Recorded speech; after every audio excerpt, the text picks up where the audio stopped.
Livre de la Genèse, chapitre 16. Sarai, la femme d'Abram, ne lui avait pas donné d'enfant.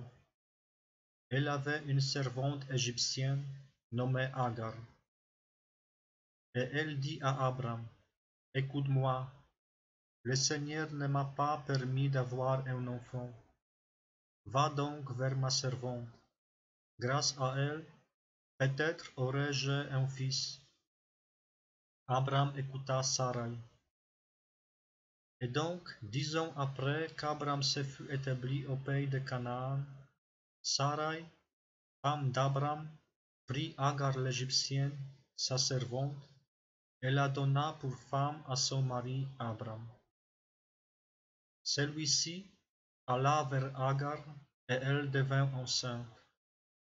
Quand elle se vit enceinte, sa maîtresse ne compta plus à ses yeux.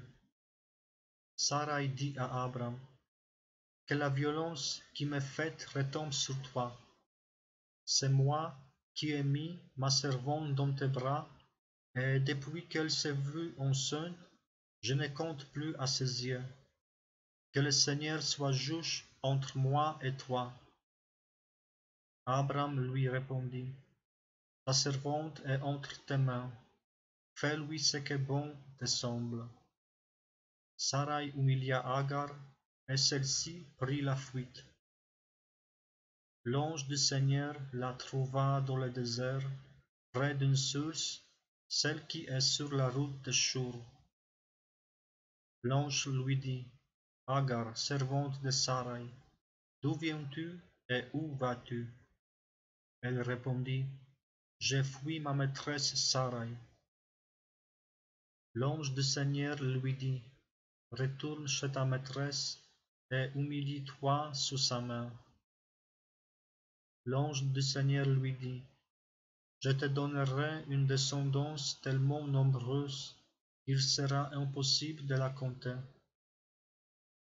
L'ange du Seigneur lui dit, « Tu es enceinte, tu vas enfanter un fils, et tu lui donneras le nom d'Ismaël, c'est-à-dire Dieu entend, car le Seigneur t'a entendu dans ton humiliation. Cet homme sera comme l'âne sauvage.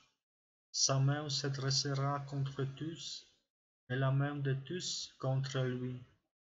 Il établira sa demeure face à tous ses frères. » Au Seigneur qui lui parlait, Agar donna ce nom. « Tu es El Roi, c'est-à-dire le Dieu qui me voit. » Car elle se demandait, « Ai-je bien vu ici de dos celui qui me voit ?» C'est pourquoi on appela ce puits Lahai-Roi, c'est-à-dire le vivant qui me voit. Il se trouve entre Kadès et Béret. Agar enfanta un fils à Abram, qui lui donna le nom d'Ismaël. Abram avait 86 ans quand Agar lui enfanta Ismaël.